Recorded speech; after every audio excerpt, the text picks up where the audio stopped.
السلام علیکم ورحمۃ اللہ وبرکاتہ۔ الحمد للہ رب العالمین والصلاة والسلام علی سید الانبیاء والمرسلین وعلی آلہ واصحابہ اجمعین، اما بعد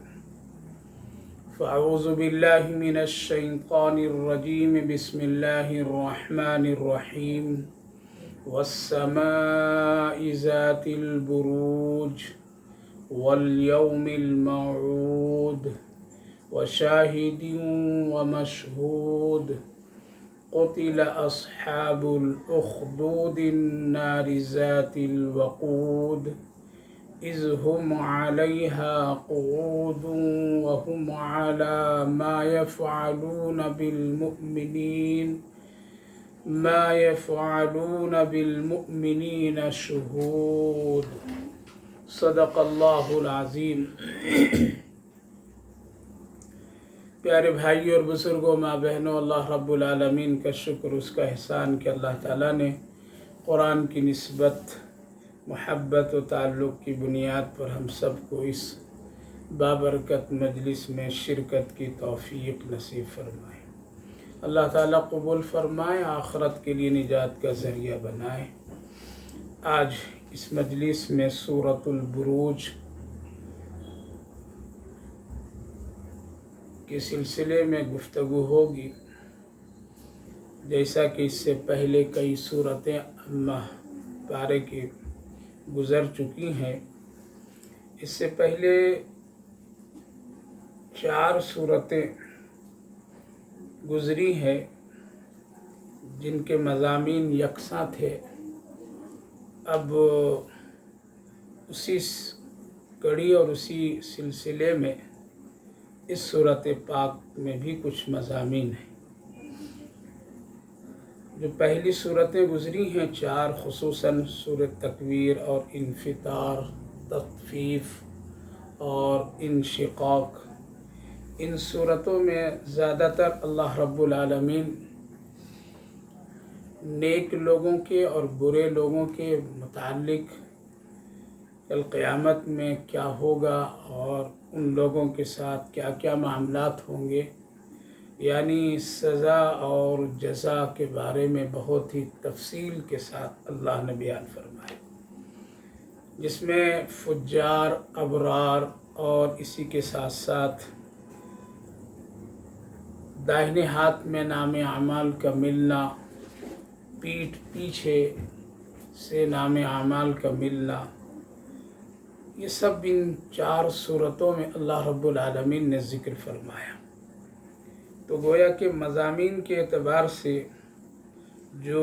باتیں پہلی گزری ہیں اسی سلسلے اور اسی کڑی اور اسی سے متعلق اس سورۃ پاک میں ہے، لیکن سزا اور جزا کی 2 حالتیں ہوتی ہیں۔ ایک ہے جو مرنے کے بعد انسان کے ساتھ اس کے اعمال کے مطابق سزا اور جزا دیے جائیں گے، اور ایک ہے اس دنیا میں بھی کبھی کبھی اللہ رب العالمین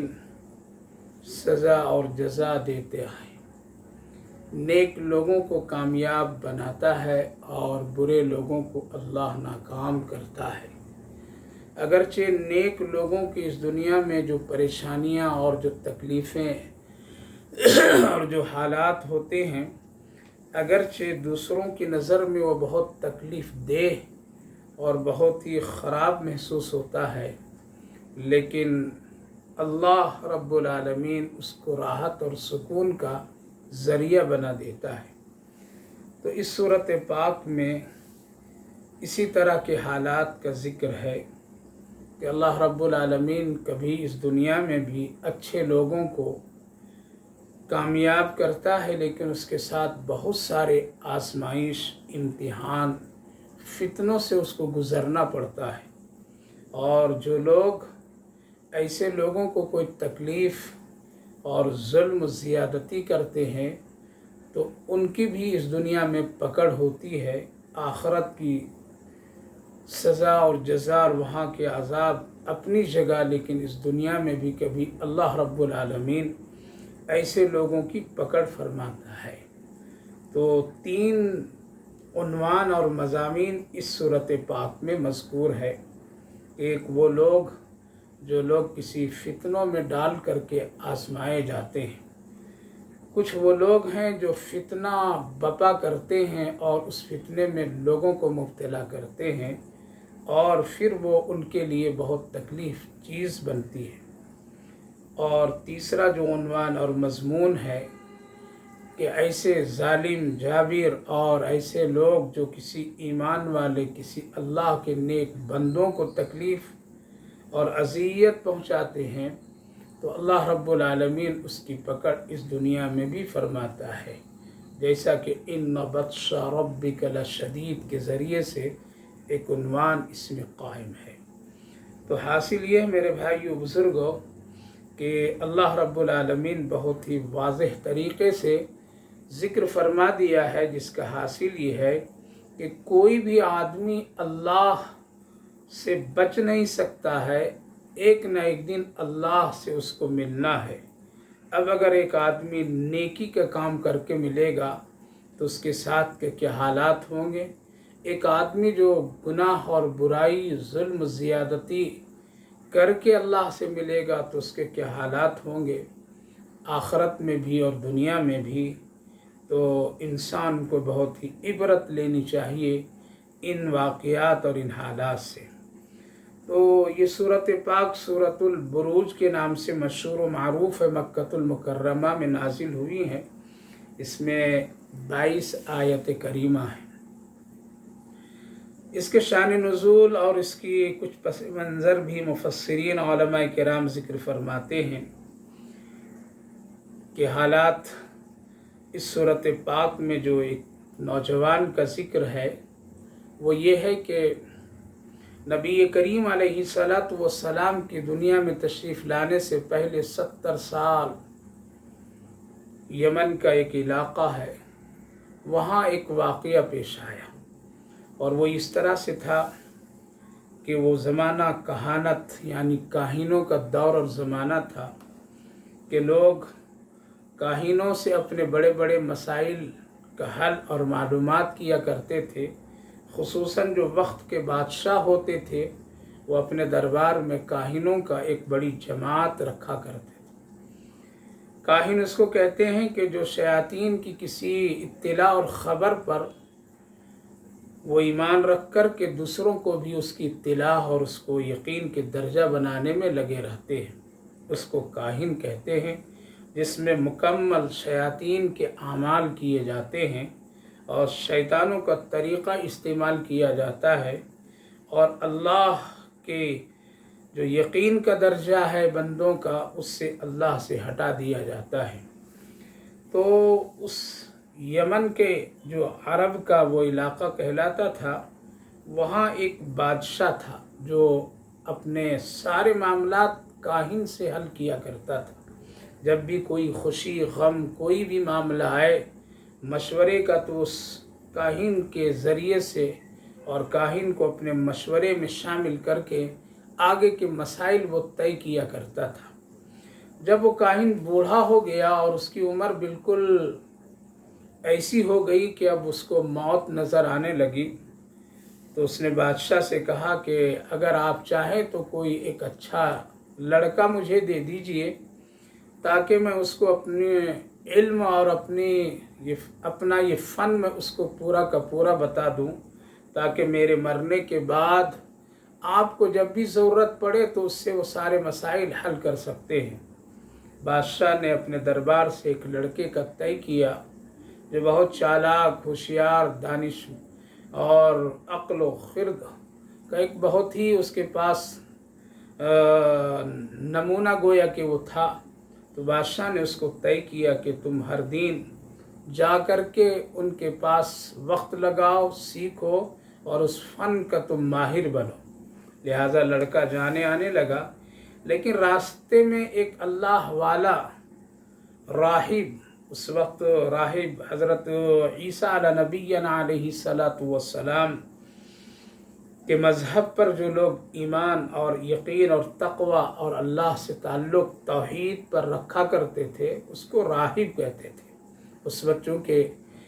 یہ شریعت اور پیارے آقا صلی اللہ علیہ وسلم کی ابھی آمد نہیں ہوئی تھی، تو اسلام حضرت عیسیٰ علی نبینا علیہ الصلاۃ والسلام کی دین اور مذہب اور شریعت کے مطابق، لہٰذا آتے جاتے اس راہب کی خدمت میں تھوڑی دیر کے لیے وہ لڑکا بیٹھ جایا کرتا تھا۔ جب یہ سلسلہ ہوا تو وہ لڑکا کافی دنوں تک جب وقت اس کا اس طرح گزرا، تو جب کبھی جانے آنے میں دیر ہوتی تھی تو راہب بہت اس کو کاہن بہت اس کو تکلیفیں پہنچاتا تھا، اذیتیں دیتا تھا، کیوں دیر کرتے ہو، کہاں رہ جاتے ہو۔ پھر جب وہ واپس جاتا تھا تو اس میں بھی کچھ وقت لگ جاتا تھا اس توحید پرست راہب کے پاس، جس کی وجہ سے پہنچنے میں دیر، تو وہاں بھی اس کو سزا ملتی تھی۔ لیکن پھر بھی ہزار کوششوں کے باوجود بھی، روکنے کے باوجود بھی وہ لڑکا اس راہب سے ملتا تھا اور ساتھ ساتھ وہاں سے فیض اور وہاں کے علم حاصل کرتا تھا، اور اس کی صحبت میں رہ کر کے یہاں تک کہ وہ ایمان لے آیا اللہ پر اور اللہ کے دین پر، یعنی گویا کہ وہ توحید پرست بن گیا۔ جب وہ اللہ سے اپنے آپ کو جوڑ دیا اور توحید پرست بن گیا تو اللہ رب العالمین نے ایک خاص انعام عطا فرمایا کہ وہ جن چیزوں کے بارے میں یا جس کے بارے میں بھی دعا کرتا تھا تو دعا اللہ فوراً قبول کر لیتا تھا۔ واقعہ ایک ایسا پیش آیا کہ ایک مرتبہ جب واپس جا رہا تھا تو راستے میں ایک شیر راستے کو روک رکھا تھا، جس کی وجہ سے لوگوں کے جانے آنے میں بڑی تکلیف ہو رہی تھی، ڈر ہو رہا تھا، پریشانی میں مبتلا تھے۔ لہٰذا اس لڑکے نے اس کی طرف ایک پتھر کو پھینکا تھا اللہ کے نام لے کر کے، اور کچھ کلمات اس طرح سے کہا جس کی وجہ سے شیر کو وہ لگا اور وہ شیر ہلاک ہو گیا اور راستہ کھل گیا، جس کی وجہ سے وہاں کے لوگ اس لڑکے سے بھی محبت کرنے لگے اور اس سے دعائیں کرانے لگے۔ یہ بات بادشاہ کو بہت دشوار گزری اور اس کاہن کو بھی بہت دشوار گزرنے لگی، یہاں تک کہ لوگ اپنی اپنی پریشانیاں لے کر کے اس لڑکے کے پاس آتے جاتے تھے۔ ایک نابینا آیا اور اس نے دعا کروایا تو اس کی آنکھیں ٹھیک ہو گئی۔ جب اس طرح سے بادشاہ کو معلوم ہونے لگا کہ لوگ اب اس کی طرف رجوع کر رہے ہیں تو خطرہ محسوس کیا، تو پھر اس شخص کو بھی مارا اور اس کو بھی موت کی گھاٹ اتار دیا جس کی آنکھیں درست ہوئی تھی، اور پھر اپنے دربار میں لا کر کے اس لڑکے کو بھی سزا دیا اور اپنے درباریوں کو حکم دیا کہ اس کو ایک پہاڑ پر لے جاؤ اور وہاں لے جا کر اس کو ہلاک کر دو۔ جب لوگوں نے پہاڑ پر لے کر کے اس کو پہنچے ہیں، اس نے وہاں دعا کی، ہوا یہ کہ وہ سارے کے سارے لوگ درباری ہلاک ہو گئے، مر گئے۔ بادشاہ کو اور زیادہ رنجش ہوئی اور دشمنی بڑھی، تو لوگوں کو حکم دیا کہ سمندر دریا میں لے جاؤ اور اس کو ایک کشتی میں بیٹھا کر کے اس کو ڈبا کر کے مار دو۔ جب لوگ اس لڑکے کو اس طرح سے بھی کیے، لیکن کشتی میں بیٹھ کر کے اس نے وہاں بھی اللہ سے دعا کی تو کشتی والے سب ڈوب گئے، غرق ہو گئے، ہلاک ہو گئے، اور وہ لڑکا وہاں بھی بچ گیا۔ بادشاہ کو جب یہ بات معلوم ہوئی تو اور اس کو رنجش اور تکلیف اور دشمنی اس کی بڑھ گئی اور طرح طرح کی اذیتیں دینے لگا۔ لہٰذا ایک موقع پر لڑکا خود کہا کہ اے بادشاہ، اگر تم مجھے مارنا چاہتے ہو تو میں آپ کو ترکیب بتاتا ہوں، اور وہ یہ ہے کہ تم لوگوں کو جمع کرو ایک میدان میں۔ جب لوگ جمع ہو جائیں گے تو تم پھر میرے ہی تیر سے مجھے مارو، یہ کہہ کر کے مارو کہ اس پروردگار کا نام، جس پروردگار پر اس نے ایمان لایا ہے، یہ کہہ کر کے میری طرف تیر پھینکو، ہم مر جائیں گے اور تمہیں سکون ہو جائے گا۔ لہٰذا پھر اسی طرح سے اس نے لوگوں کو جمع کیا اور لڑکے کے بتائے کے طریقے پر اس نے عمل کیا۔ لہٰذا لڑکا اسی وقت میں شہید گویا کہ ہو گیا اور اللہ کا پیارا ہو گیا۔ بادشاہ کو تھوڑی دیر سکون محسوس ہوئی، لیکن مجمع جو آیا تھا اور مجمع کی جو حالات تھی، اس کو دیکھ کر کے بہت سارے لوگ ایمان لے آئے اور بہت سارے لوگ بادشاہ کے دربار سے ہٹ گئے، تو اور مزید اس کو اور تکلیف پہنچنے لگی۔ تو پھر اس نے ایک عمل یہ کیا کہ راستے سڑکوں کے کنارے اس نے خندق کھودا، اور خندق کھودنے کے بعد اس میں آگیں جلائی اور آگیں بھڑکائی، اور پھر ان لوگوں کو جو لوگ ایمان لے آئے تھے اللہ پر اور توحید پرست بن گئے تھے، ان لوگوں کو اس آگ میں لا کر کے ڈالنے لگا۔ اللہ رب العالمین کا پھر ایک عجیب و غریب اس وقت میں قدرت ظاہر ہوئی۔ ہوا تو یہ کہ جتنے اللہ والے لوگ تھے، جتنے دیندار لوگ تھے، جتنے توحید پرست تھے، اللہ تعالیٰ نے ان لوگوں کو آگ میں جانے سے پہلے ان کی روحوں کو قبض فرما لیا۔ علماء مفسرین لکھتے ہیں کہ ان کی روحیں اللہ قبض فرما لیا۔ آگ میں جو جلایا گیا وہ ان کا مردہ جسم تھا، اس کی وجہ سے ان کو کوئی تکلیف نہیں ہوئی، گویا کہ وہ لوگ پہلے اللہ کے پیارے ہو گئے۔ اسی طرح سے پھر وہ معاملہ آگے بڑھتا چلا گیا، یہاں تک کہ وہ آگ جو لوگ بھڑکائے تھے اور جو لوگ اس آگ کو تیز کیے تھے، وہ آگ اپنے رخ کو بدلا اور ان بستیوں کی طرف پہنچی، اور آگ پھر ان بستی والوں کو بھی جلا کر کے خاکستر کر دیا۔ ان کے گھر بھی جلے، لوگ بھی جلے، یہاں تک کہ بادشاہ کو جب یہ خطرہ محسوس ہوا کہ اب یہ آگ ہماری طرف آ رہی ہے اور اب ہم کو بھی جلنا پڑے گا، اب آگ سے بچنا مشکل ہے، تو پھر وہ پانی کا راستہ اختیار کیا اور وہ بھاگ کر کے کشتی وغیرہ میں سوار ہوا، یہاں تک کہ وہ جب دریا سے پار ہونے کی اور بھاگنے کی کوشش کیا تو پھر وہ وہاں غرق ہو گیا اور ڈوب کر کے وہ بھی ہلاک اور مر گیا۔ میرے بھائی بزرگوں،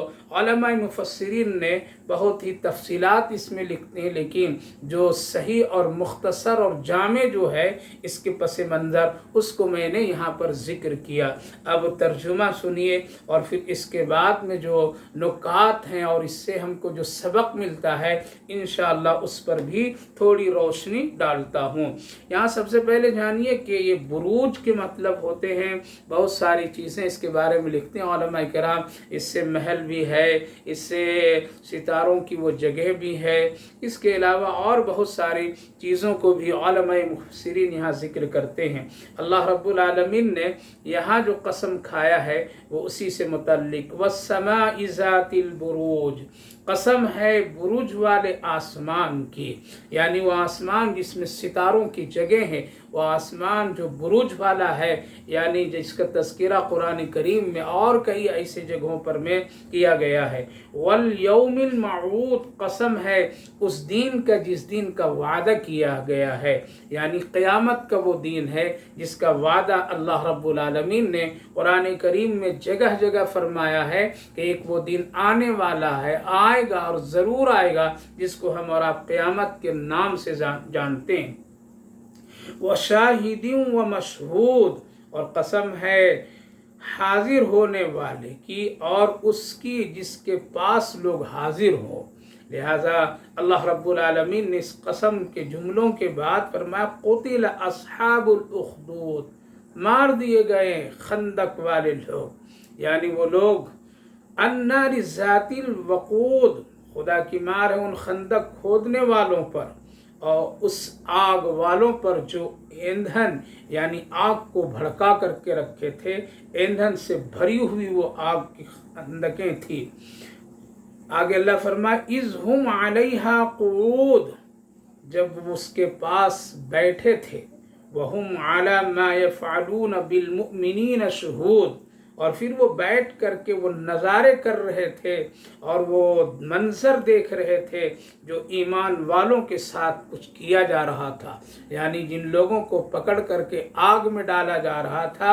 لوگ ڈالنے والے اس منظر کو دیکھ رہے تھے، بادشاہ دیکھ رہا تھا، بادشاہ کے لوگ دیکھ رہے تھے اور اس پر خوشیاں وہ لوگ منا رہے تھے اور اپنی وہ کامیابی سمجھ رہے تھے، لیکن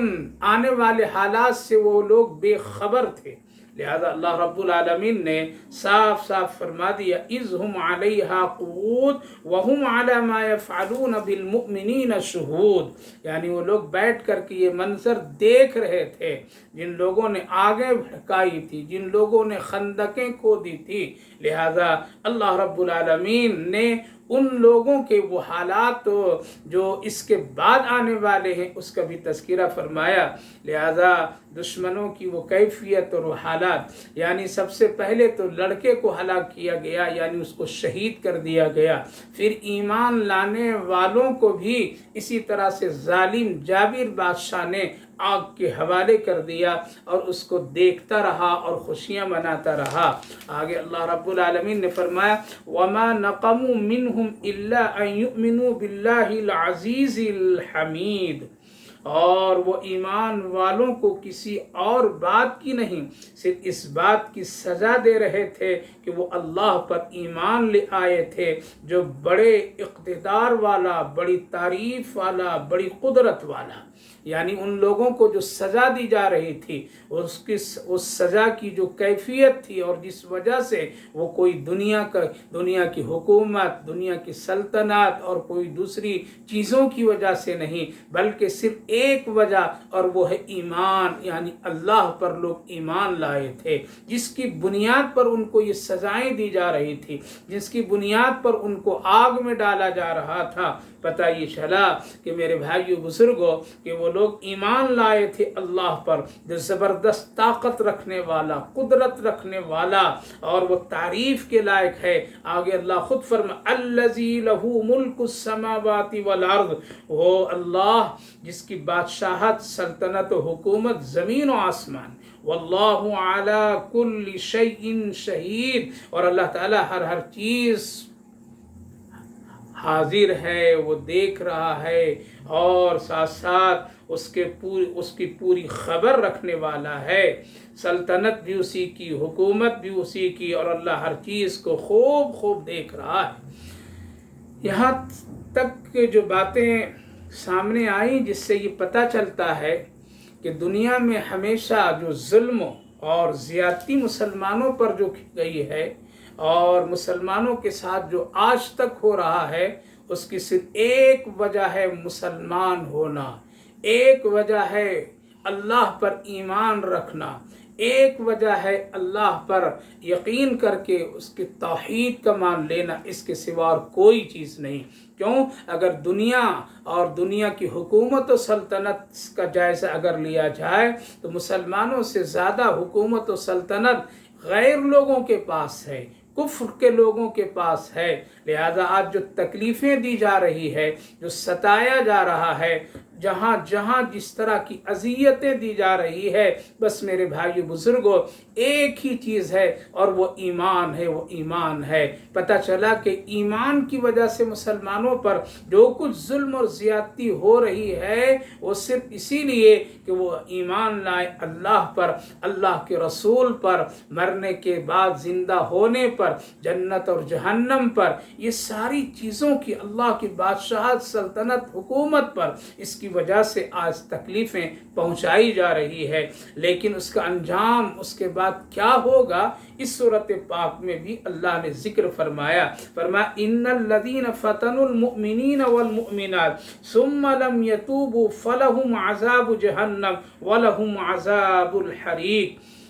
بے شک جو مومنین فتنوں میں، آزمائشوں میں، امتحانات میں جو ڈالے جاتے ہیں، اور ڈالنے کے بعد پھر دو حالت آتے ہیں۔ آج بہت سارے فتنے آتے ہیں اور بہت ساری آزمائش ایمان والوں کے ساتھ ہیں، تو اس کے دو حالات اور دو کیفیتیں پیدا ہوتی ہے۔ ایک تو یہ ہے کہ ان فتنوں کو اگر کوئی قبول کر لے، برداشت کر لے، اور اس پر ڈٹے رہے اور اس پر جمے رہے، اور اسی پر چاہے اس کو اس دنیا سے چلا جانا پڑے، تو پھر اس کے لیے درجات ہیں، آخرت میں وہ کامیاب ہے۔ لیکن اس فتنوں میں مبتلا ہونے کے بعد اگر کسی طرح سے وہ اللہ سے تعلق ہٹا لیا، دین کو ختم کر دیا، ایمان کو ختم کر دیا، اس کے باوجود اگر خدا نخواستہ ظلم ہٹ گیا، پریشانیاں ہٹ گئی، پھر اگر وہ توبہ کر لیا، پھر وہ اللہ کی طرف رجوع کر لیا، تو اس کے لیے بہت بہتری ہے۔ لیکن اگر اس نے توبہ نہیں کیا اور پھر رجوع الی اللہ نہیں کیا، تو اللہ تعالیٰ نے فرمایا اس کے لیے پھر تو کیا ہے،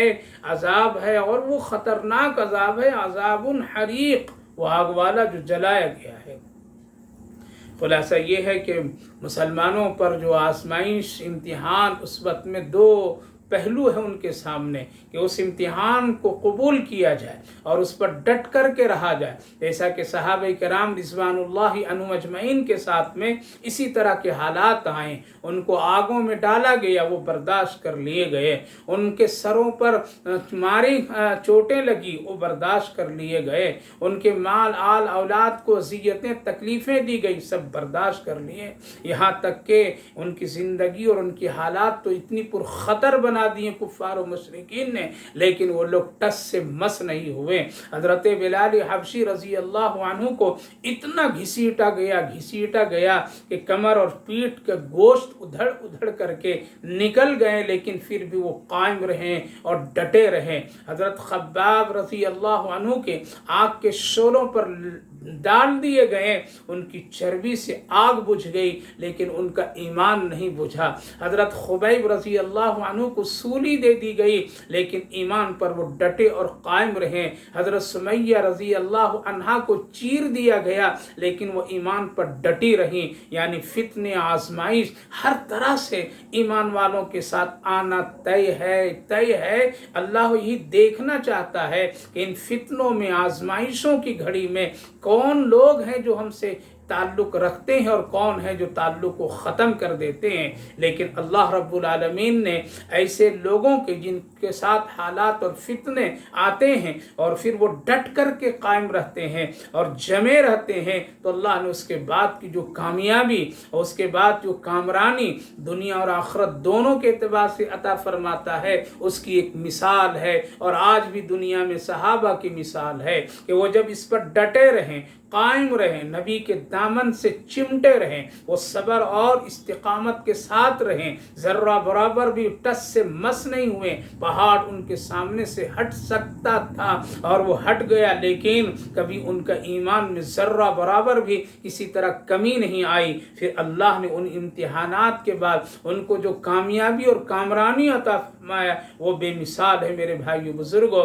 وہی پھٹے پرانے کپڑے پہننے والے صحابہ ملکوں کے گورنر بن گئے، بادشاہ بن گئے، خزانوں کے مالک بن گئے، اور ان کے حکومت و سلطنت کا دائرہ اللہ اتنا وسیع کر دیا کہ جس کی کوئی مثال آج دنیا میں قائم اور بنائی نہیں جا سکتی ہے۔ پتہ چلا کہ ان الذین فتنوا المؤمنین والمؤمنات، لہذا آج مسلمان صرف کلمے کی بنیاد پر ستائے جا رہے ہیں، آج مسلمان ایمان کی بنیاد پر ستائے جا رہے ہیں، آج مسلمان صرف مسلمان کے نام سے ستائے جا رہے ہیں، لیکن جب اللہ کے نام سے کوئی ستایا جاتا ہے تو وہ کامیاب ہے، ستانے والا ناکام ہے۔ آگے اللہ فرما رہا ہے خود، ان الذین آمنوا وعملوا الصالحات لهم جنات تجری من تحتها الانہار ذلک الفوز الکبیر۔ بے شک جو لوگ ایمان لائے اور عمل صالح کیے تو اللہ تعالیٰ نے فرمایا ان کے لیے جنت اور نہریں اس کے نیچے جاری ہوگی، ذالک الفوز الکبیر، اور یہی ہے سب سے بڑی کامیابی۔ اس دنیا سے جانے کے بعد انسان کی سب سے بڑی کامیابی کہ اللہ راضی ہو کر کے ان کو جنت عطا فرما دے، اس سے بڑی اور کوئی کامیابی نہیں۔ یہی مقصد ہے، یہی ہم سب کا یقین بھی ہے کہ جب آدمی ایمان لاتا ہے، عمل صالح کرتا ہے تو اللہ پھر اس کی محنت کو برباد اور ضائع نہیں ہونے دیتا ہے، بلکہ آخرت کے اعتبار سے اللہ اس کو کامیاب فوز الکبیر کر دیتا ہے۔ اس لیے میرے بھائیو بزرگوں، اس وقت فتنوں کا زمانہ ہے، اس وقت میں حالات آزمائشوں کے زمانہ ہے، مت بدلیے، ایمان کو مت چھوڑیے، اپنے یقین اللہ سے بالکل نہیں ہٹائیے۔ ایسے حالات، ایسی صورتوں میں اللہ ذکر فرما کر کے ہم سب کو یہی بتانا اور یہی کہنا ہے اللہ کا کہ اے لوگوں، تم سے پہلے بھی اس طرح کی حالات آئے ہیں، لوگ ڈٹے رہیں، صبر سے رہیں، ان کی کامیابی تم قرآن میں پڑھ کر کے سنو اور سن کر کے اپنے ایمان کو مضبوط کرو۔ لہذا میرے بھائیو بزرگوں، نبی کریم علیہ الصلاۃ والسلام اسی لیے اپنے صحابہ کو ان تمام پریشانیوں کے حالات میں آپ تسلی دیتے تھے اور صحابہ اس کو اپنے دل و جان سے قبول کر کے مانتے تھے اور ہمیشہ اس کے بارے میں یقین رکھتے تھے، یقیناً ایک دن کامیابی ضرور ملے گی۔ لہذا مت گھبرائیے، مت اپنے کو مایوسی کی دنیا میں مت دھکیلیے، لے لیے اور اللہ سے اپنے آپ کو دوری مت پیدا کیجیے. ایسے حالات آتے ہیں، لیکن انجام ان لوگوں کا اللہ ضرور بتا دیا کہ جو لوگ اس دنیا میں کسی پر ظلم حق، کسی کو ستانا، اور خصوصاً ایمان والوں کو، اللہ والوں کو، تقوی والوں کو اگر کوئی کسی طرح سے ظلم کیا تو اس کی سزا ضرور ہے. یہاں اللہ نے ایک ہلکی سی روشنی ڈالتے ہوئے اس بات کی طرف اشارہ کر دیا، ان بطش ربک لشدید. ہاں اللہ کی بھی بہت سخت پکڑ ہے. جس طرح سے اس بادشاہ نے لڑکے کو شہید کیا اور جو لوگ ایمان لائے، توحید پرست بنے، ان کو آگوں میں ڈال دیا، ان کو ہلاک و برباد کر دیا، اور ان کے ساتھ ظلم و زیادتی کا معاملہ اس نے کرنے کی کوششیں کرتا رہا. لیکن انجام کیا ہوا؟ ان بطش ربک لشدید. جب اللہ کی پکڑ آئی تو اس نے فوج نہیں بھیجا، اس نے کسی طرح سے اور کوئی ہنگامہ نہیں کیا، بلکہ ان کے ہاتھوں سے جو چیزیں وجود میں آئی تھی، یعنی جن لوگوں نے آگ کو بھڑکایا تھا، جن لوگوں نے آگ کو سلگایا تھا، جن لوگوں نے آگوں کو تیز کیا تھا، اسی آگ کو اللہ نے ان کی طرف رخ بدل دیا. لہذا وہ آگ انہی لوگوں کی طرف بڑھتی چلی گئی، بستی کی بستی ختم ہو گئی، لوگ ختم ہو گئے، یہاں تک کہ وہ ظالم بادشاہ بھی ڈوب کر کے مر گیا. ان بطش ربک لشدید. یہاں سے پتہ چلا ظالم اللہ کی پکڑ سے کبھی بچ نہیں سکتا ہے، ظالم اللہ کی پکڑ سے کبھی وہ بھاگ نہیں سکتا ہے. اللہ رب العالمین سب کچھ دیکھ رہا ہے. آج دنیا میں جو کچھ ہو رہے ہیں سب دیکھ رہا ہے. وہ اللہ بے خبر نہیں ہے، وہ بادشاہوں کا بادشاہ ہے. اس لیے میرے بھائیو بزرگوں، ایمان سب سے بڑی قیمتی سرمایہ ہے، اس کو بچائیے. ان بطش ربک لشدید انہ هو یبدی و یعید. اللہ فرمایا اللہ وہ ہے، اللہ کی وہ طاقت ہے، وہی ہے پہلی مرتبہ جس نے پیدا کیا، اور وہی اللہ ہے جو دوبارہ پھر لوٹا دے گا. اس لیے اللہ کی طاقت کو مانیے، اللہ کی طاقت پر یقین رکھیے. ان بطش ربک لشدید. وہ جب پکڑنے پر آتا ہے تو آسمان سے کوئی فوج نہیں اتارتا ہے، وہ پکڑنے پر آتا ہے تو کوئی ہنگامہ نہیں کرتا ہے، وہ پکڑنے پر آتا ہے دنیا کے حکمرانوں سے کوئی مشورہ نہیں کرتا ہے، وہ پکڑنے پر آتا ہے تو کوئی اس طرح کی چیزیں نہیں، بلکہ وہ خاموش ایک فضا میں ایسی طاقت بپا کر دیتا ہے، انسان دھرے کا دھرا رہ جاتا ہے. جس طرح سے آج حالات ہیں پوری دنیا میں، ایک وائرس کی وجہ سے، ایک ہوا کے ذریعے سے اللہ نے پوری دنیا کو پکڑا، پوری دنیا پر اپنے آپ کو دکھا دیا. تمہاری چالاکیاں، تمہاری تدبیریں، تمہاری سوچ، تمہارا سارا فن دھرا کا دھرا رہ جائے گا. اللہ اللہ اللہ ہی کی بات چلے گی، اسی کا حکم چلے گا. یہاں یہ بات بھی یقین رکھیے کہ اگر خدا نہ خواستہ اللہ کے بندوں کو پریشان کرنے کے لیے دنیا میں اگر کوئی اپنے سے کوئی بیماریاں، کوئی پریشانیاں اور کوئی حالات ایسے پیدا کیے ہوں، جیسا کہ حدیث پاک کی روشنی میں علماء مفسرین فرماتے ہیں کہ فتنوں اور آزمائش تین طرح کے ہوتے ہیں. ایک وہ ہوتا اللہ کسی بندے کو فتنوں میں، آزمائش میں ڈال کر کے اس کو جانچتا ہے، اس کو پرکھتا ہے اور اس کو اپنا خاص پھر بندہ بناتا ہے، یا پھر اس کے ساتھ جو چاہتا اللہ کرتا ہے.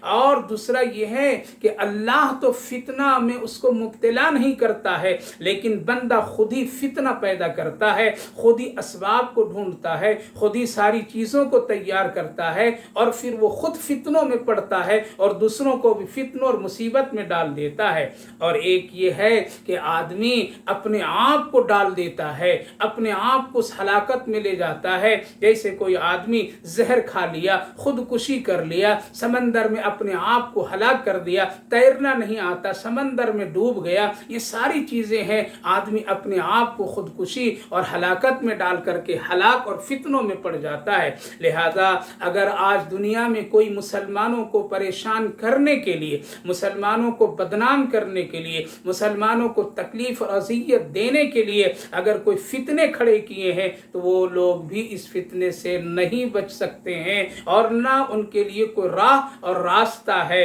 اسی لیے اللہ ان بطش ربک لشدید، تمہیں یقین نہیں ہے تیرا رب جب پکڑتا ہے اس کی پکڑ میں کتنی مضبوطی ہے کہ کوئی بچ نہیں سکتا ہے، اور وہ پھر وہ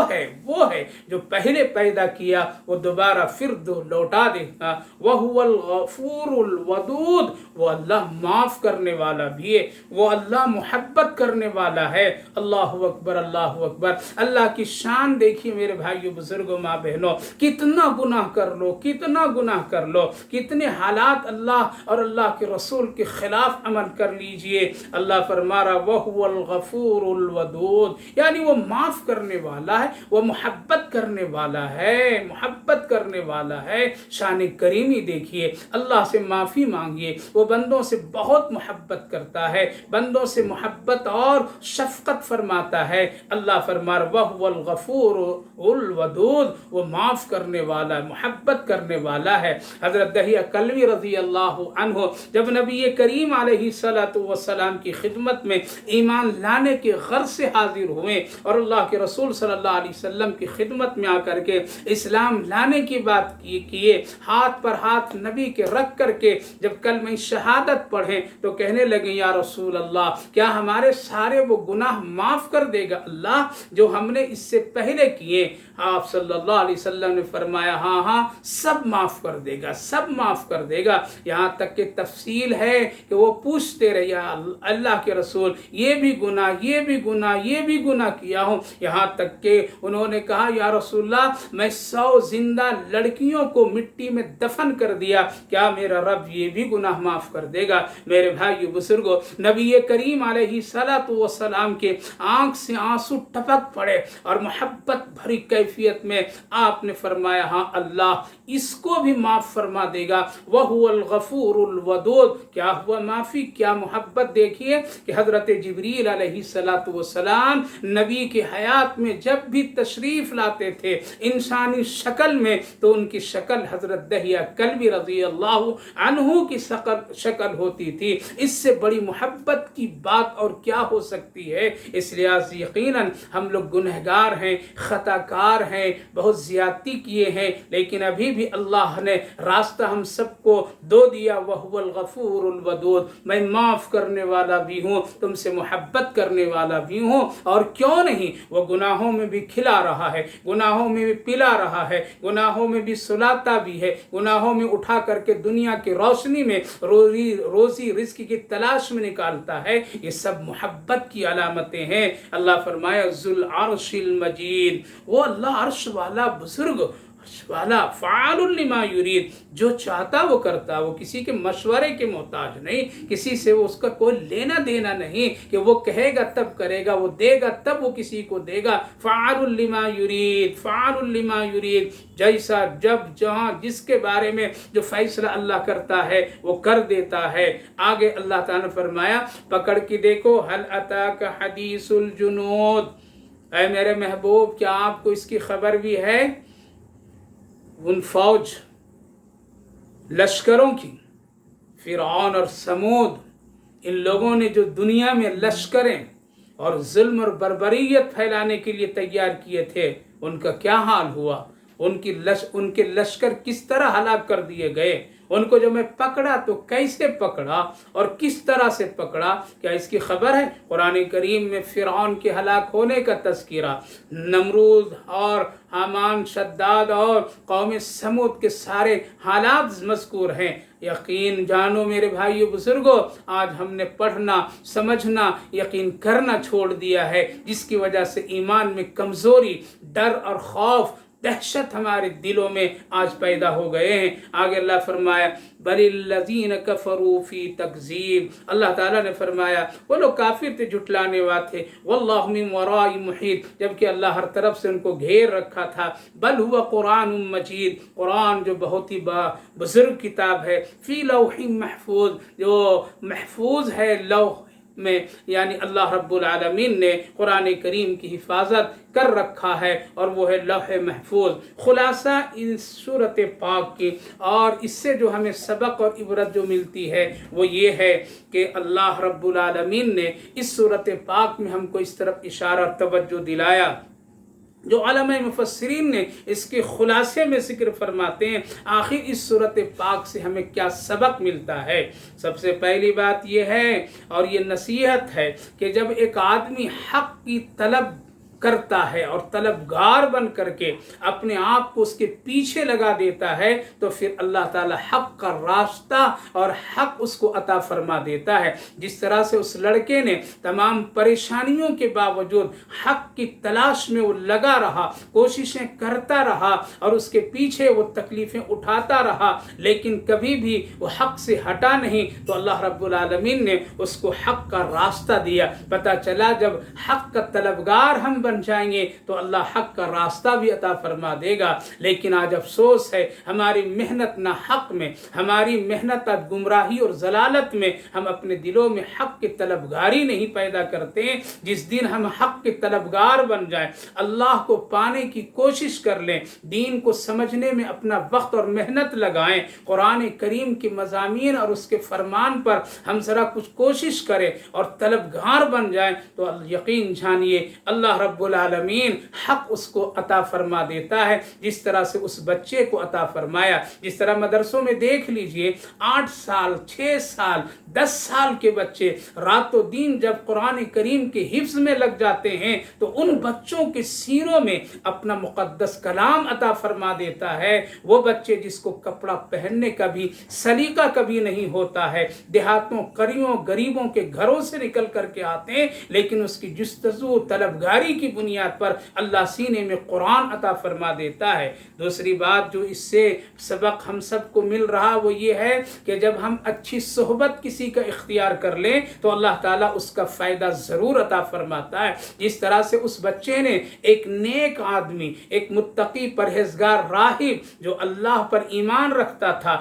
توحید پرست تھا، اس کی صحبت اس نے اختیار کی اور اس کی صحبت میں رہ کر کے کچھ حاصل کرنے لگا، تو اللہ تعالیٰ اس نیک بندے کی صحبتوں کا اثر اس بچے پر ڈال دیا کہ وہ بھی حق کا مجاہد بن گیا۔ آج ہماری صحبتیں غیر غلط لوگوں کے ساتھ میں ہے، ہمارا اٹھنا بیٹھنا ایسے لوگوں کے ساتھ میں، ہمارے آل اولاد کی اٹھنا بیٹھنا رہن سہن ایسے بدتمیز، ایسے بد اخلاق، ایسے دین سے پھرے لوگوں کے ساتھ ہے، جس کے آج اثرات ہم لوگ خوب دیکھ رہے ہیں، جس کی وجہ سے آج ہمارے گھروں میں نمازی نہیں ہے، ہمارے بچوں میں وہ تربیت نہیں ہے۔ اسی لیے قرآن کریم میں اللہ صاف فرمایا یا ایھا الذین آمنوا اتقوا اللہ وکونوا مع الصادقین، اے لوگو تقوی والوں کے ساتھ رہنا سہنا، سچے لوگوں کے ساتھ رہنا سہنا کرو، اس کے اثرات ہوتے ہیں، یعنی نیک لوگوں کا ضرور اثر ایک انسان پر پڑتا ہے۔ لہذا اچھے لوگوں سے دوستی کیجئے، اچھے لوگوں کے ساتھ اٹھنا بیٹھنا کیجئے، اچھے لوگوں کے ساتھ اپنا رہن سہن، اپنی بات گفتگو دوستی کیجئے، اور خود نہیں بلکہ اپنے بچوں پر بھی گہری نظر رکھیے، ایسے لوگوں سے ان کو بچائیے جن کی صحبتوں سے بچوں پر غیر غلط اثرات مرتب ہو سکتے ہیں، لہذا صحبت کا ضرور اثر ہے۔ اس کے بعد تیسرا جو سب سے اہم بات ایک سبق اس سورۃ پاک سے علماء مفسرین ذکر فرماتے ہیں وہ یہ ہے کہ جب دل میں خلوص پیدا ہو جاتا ہے، اخلاص کی دولت مل جاتی ہے اور انسان مخلص بن کر کے کوئی چیز حاصل کرنا چاہتا ہے، محنت کرتا ہے، تو اللہ تعالیٰ پھر اپنی محبتیں اس سے عطا فرما دیتا ہے، اپنی محبتیں اس کو اللہ رب العالمین عطا کر دیتا ہے۔ جس طرح سے اس بچے کے اندر میں، اس نوجوان لڑکے کے پاس جس طرح سے وہ خلوص کی کیفیت اللہ نے دیکھا، طلبگاری اور اس کے تڑپ، اس کی جستجو، اس کے صبر اور اس کے تقوی اور اس کے خلوص، تو پھر اللہ نے نوازا کہ وہ جس کے خاطر دعا کر دیتا تھا دعا اللہ فوراً قبول کر لیتا تھا۔ پتہ چلا آج ہم اپنے اعمال میں، اپنے کاموں میں اخلاص پیدا کیجئے، ہماری نماز اخلاص سے خالی، ہماری زبان اخلاص سے خالی، ہماری دوستی اخلاص سے خالی، ہماری رشتہ داری اخلاص سے خالی، ہمارے تمام خرچ اخراجات اخلاص سے خالی، ہمارا حج اخلاص سے خالی۔ میرے بھائیو بزرگوں، ہماری دعائیں اخلاص سے خالی، جس کی بنیاد پر آج ہمیں ان کے اثرات مرتب نہیں ہوتے ہیں اور اللہ کی محبتیں نہیں ملتی ہے، اللہ کا قرب نصیب نہیں ہوتا ہے۔ اس لیے اپنے کاموں میں مخلص بنیے، اپنی دعاؤں کو اخلاص کے ذریعے اللہ تک پہنچائیے، انشاءاللہ کامیابی ہوگی۔ اور سب سے اہم بات اس سورۃ پاک سے جو نقطہ نکلتا ہے اور جو اللہ ہم سب کو پیغام دیا ہے، یہ دیا ہے کہ ظالم کتنا بھی ظلم کر لے، ایک دن اس کی پکڑ ضرور ہے، ضرور ہے۔ جیسا کہ اللہ نے سورۃ پاک میں اس نوجوان کے واقعے میں بھی مفسرین نے ذکر کیا، اس بادشاہ کا پکڑ ہوا اور اس کو ایک دن ذلیل رسوا ہو کر کے بھاگنا اور مرنا پڑا۔ اور اسی طرح سے فرعون ہے، حامان ہے، شداد ہے، نمرود ہے، ظالم جتنے قرآن کریم میں ان لوگوں کا ذکر ہے، سب کو دیکھ لیجیے، اللہ سب کو پکڑا، آج بھی پکڑے گا، آج بھی پکڑے گا، پکڑ سے کوئی بچ نہیں سکتا ہے۔ کر لے کتنا ظالم ظلم مسلمانوں پر،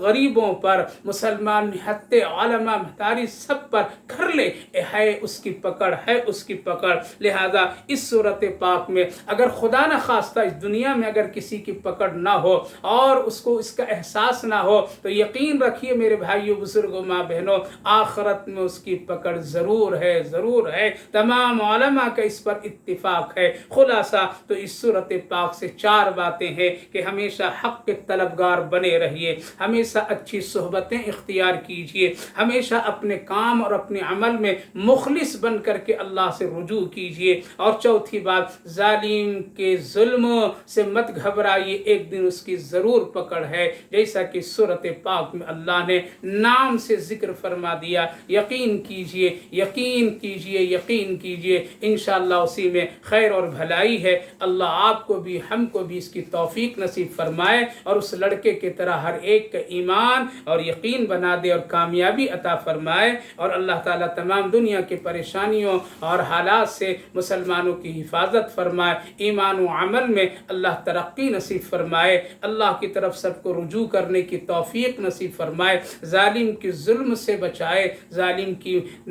پکڑ دھکڑ سے مسلمانوں کی پوری حفاظت فرمائے، تمام بیماروں کو صحت اور شفا نصیب فرمائے، ظاہری اور باطنی فتنوں سے اللہ تعالیٰ پوری امت کی حفاظت فرمائے۔ آمین یا رب العالمین، وما علینا الا البلاغ۔